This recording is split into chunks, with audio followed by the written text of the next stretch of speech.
Assalomu alaykum mushtoqlik qarindoshlar. Qanday ahvolinglar? Yaxshi to'dinglarmi? Salomat turamsizlar. Mushu inimiz ancha-muncha da'vat tabliq ilib boradi. Darslarni qiladi. Ba'zi vaqtda Qur'onda bo'lmagan ba'zi narsalarni so'zlagan vaqtlarda men mushu inimizning ba'zi so'zlariga qarshimi ayblab ketmay chiroyli majiyat xatolashib ketib borsiz deb gap qo'ygan vaqtlarim bo'ldi. Bugunmi yanılam xatolashib ketgan tarafini chiroyli Qur'on bilan ko'rsatib qo'yma. Qabul qilsa o'zining ishi, qabul qilsa texi yaxshi, qabul qilmasa o'zining ishi. Qabul qilsa ras majiyati bilan xatolashib ketib qotdi majma. Bu Allohning oyatini chiroyli dalil qilib o'tirib qo'yib-qo'yaversa, men ashi gapni ortiqcha qildimmi nima deb ichida bilib bizning kechirim so'rashining hojati yo'q.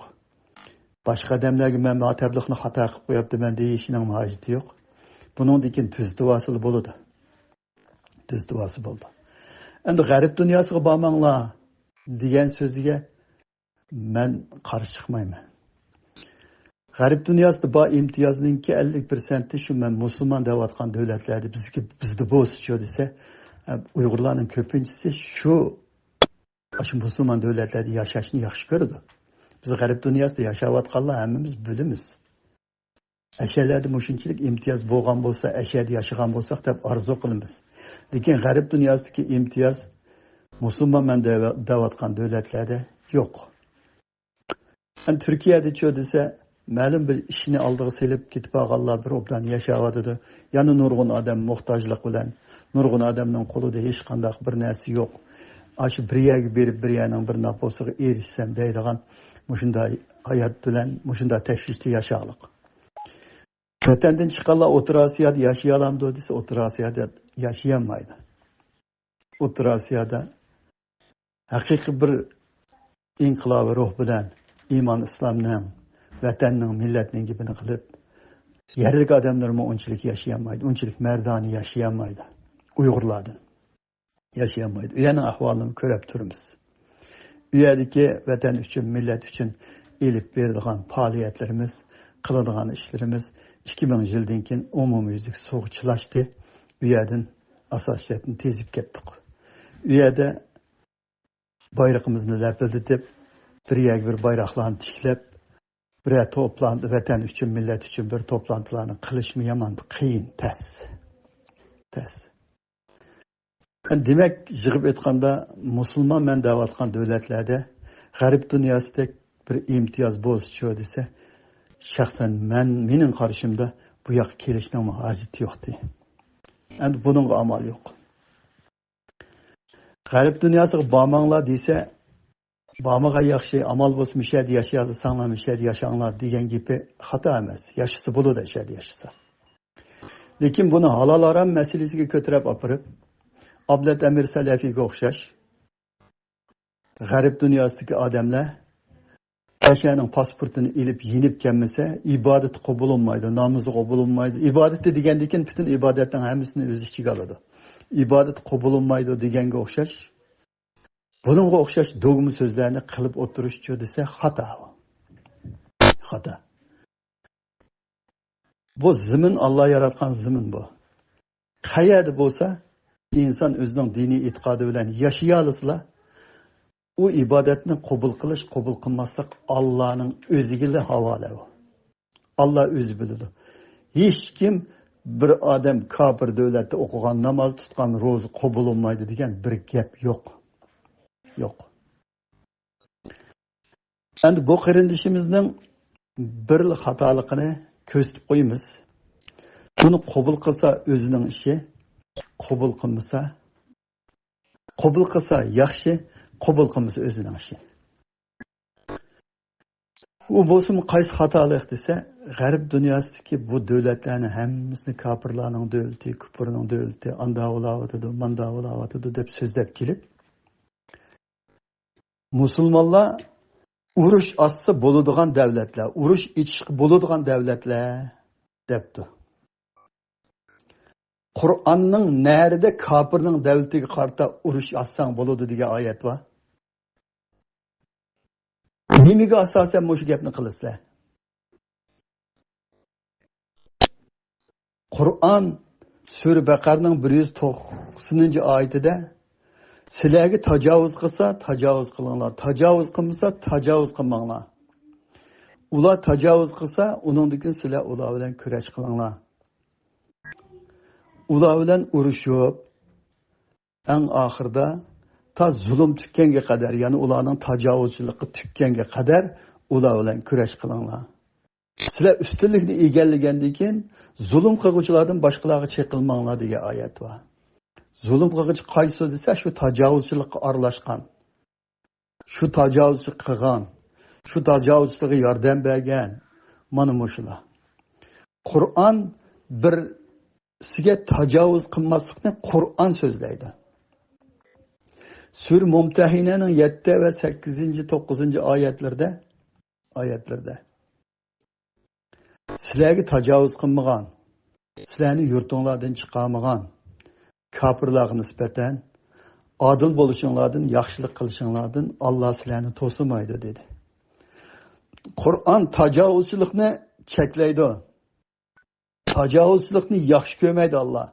Tajovuz qilmanglar desa, musulmonlar urush osti bo'ladigan davlatlar deydi. Nimaga asosan deydi bu gapni? Nimaga asosan deydi? Ulamolarning birda qarashi bor. Faloni kitobda anda degan, faloni kitobda manda degan. Voy Qur'onda nima degan? Qur'onni nimishga e'tiborga olmaysizlar? Qur'on tajovuz qilma deyapsa, mayli musulmon bo'lsin, mayli kofir bo'lsin, kimga bo'lsa tajovuz qilma uningga deyapsa. Sana çekilmese çekilma deyapsa. Üzenge mensip bo'lgan ziminda chiroylik sen diniy e'tiqodingni yaşa. Onun ziminiga bekordan basma, sana basması basma deyapsa. Allah birlikka kelgan, mala birlikka kelgan. İslamda bir narsa birlikka kelingan bo'lsa, uning jiltizi Qur'onda bo'lishi kerak. Qur'onga o't bilan suvdek tug'an narsa u birlikka kelgan hisoblanmaydi. Qur'onni nima uchun e'tiborga olmaysizlar sizlar? Ya bu Allohning oyatlarini, nurg'un oyatni dalil qilib oldiga qo'yib qo'ysangiz, bir tal hadis bilan inkorli qilib tashib o'tikansizlar-ku. Bir tal hadis bilan inkor qilib tashib o'tikansizlar. Masalan, Muhammad Yusuf Qur'onni tarjima qilgan. Ashuning tarjimasini o'ziga men o'qib berdim. Qur'onning yetadiganligi to'g'risida. Sura Furqonning 25-oyatidan 30-oyatigacha Qur'onni o'ziga yetarli ko'migan odamlarning qanday kuniga qoladiganligi, qiyomat kuni, qanday azobga qoldiganligi, qanday nadomat chekadiganligi to'g'riliq oyat bor. Sura Ankabutning 50-51-oyatida mana bu tilovat qilinib turadigan Qur'on sizlarga kifoya qilmadimi degan oyat bor. Sura Zuhrufning 43-oyatida 42-43-oyatlarda qiyomat kuni biz sizlarni mana shu Qur'on, ey Muhammad alayhissalom, sen va sening ummating mana shu Qur'onga mustahkam eslanglar. Biz sizlarni mana shu Qur'on bilan so'roq qilamiz. Qiyomat kuni shu Qur'ondan javobgar sizlar Qur'on bilan hisob bersizlar degan oyat bor. Uningdan boshqa vahiyga mustahkam eslash, Allohning oyatlari bilan hukm qilmaganlarning qanday bo'lganligi to'g'riliq Sura Anfalda oyatlar bor. Bu oyatlarning hammini o'qiydi. O'qib turib, o'zi tarjima qilib turib, o'zi millatga sunib turib, keyin mushu oyatlarning hammini tushunsa, birla hadis bilan inkor qilib tashib o'tadi. Bu oyat yetadiganligiga, Qur'on bilan javobgar ekanligiga, Qur'onni o'ziga yetarli ko'migan odamning qanday bo'lganligiga, Qur'on mushu tilovat qilinib turadigan bu kitob sizlarga kifoya qilmadimi degan oyatlarning hammani o'qib turib, haqiqiy iymon bor odamga bir oyat bilan shu bir tal oyat bilan o'qiblar, ha, oyatni mandaqga undaq bo'lganki, ma narsa maning zid bu.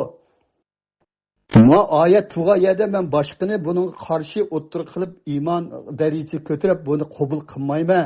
Ma oyatlar o't bilan suvdek turdi ma bu narsa deydi bir Qur'onga iymon keltirgan odam.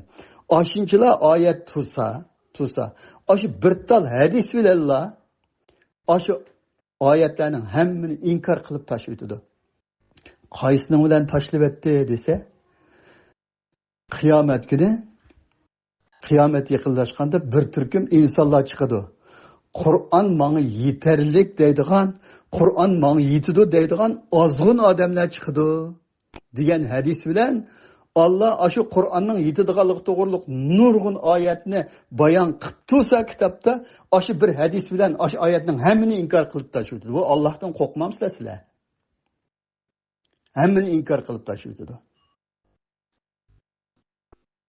Ya bu Allah'tan korkmamsızlar. Kur'an'ın yetadiganligi to'g'risida nurg'un oyatni Allah bayon qilib turvassa, u payg'ambar alayhissalomning og'ziga nisbatlab qo'yib, qiyomat yaqinlashgan chaqda, menga mushu Qur'on yetidi deydigan bir ozg'un ummat chiqdi degan gapni u payg'ambar qilamdi. Qur'onning yetadiganligi to'g'riliq oyat shu payg'ambarga nozil bo'lgan tursa, shu payg'ambar shu sahobalarga shuni yetkazgan tursa, nima uchun oxirgi hisob kelganda u payg'ambar oshi gapni qilib qoladi? Men demaganni sen deydigan bo'lsang, mening nomimdan u Muhammad alayhissalom deydigan bo'lsa, uning qizil tomirini kesimiz degan oyat bor. Payg'ambar alayhissalom men demagan so'zni mening nomimdan degan odam o'zining o'rnini jahannamda hozirlab qo'ysin deganmi, hadismi bor. İmam Hanifining bir kitobida u payg'ambar Qur'onga zid gap qilmaydi, agar Qur'onga zid gap qilsa, u payg'ambar bo'lolmaydi degan so'zlari bor. Endi ma qarindishimiz g'arb dunyosiga bormanglar degan tashviqotni amal bo'lsa bormiga yaxshi. Musulmon davlatlarda o'zimizning diniy e'tiqodlari bilan yashasak yaxshi bo'ladi. G'arb dunyosida bolalarimizningki diniy e'tiqodi susishib, haqiqatan assimilyatsiya bo'lib ketish ehtimolligi musulmon davlatlarga qaraganda, ama Turkiyaga qaraganda yomon yuqoriroq bo'ladi desa, mayli, uningga biz qarshi chiqmaymiz. Bizmi shunday orzu qilamiz. Lekin g'arb dunyosidagi davlatlarning hammasi kafir davlatlar, buningga urush olsak bo'ladigan davlatlar. Uni nereden chiqarding deyman. Nereden chiqarding? Qur'on tajovuz qilmasanga uningga davasa, tajovuz qilma davasa, tajovuz qilishning o'zining jinoyat ekanligini Qur'on so'zlayapsa, Qur'onni o'qimasdinlar sizlar mushu falonchi birlik kaptiga, po'kinchi birlik kaptiga deb mushu oyatlarni mushinchilar inkor qilib tashlaversanglar, mushinchilar e'tiborsiz qarasanglar Qur'onga, qanday qilasizlar qiyomat kuni?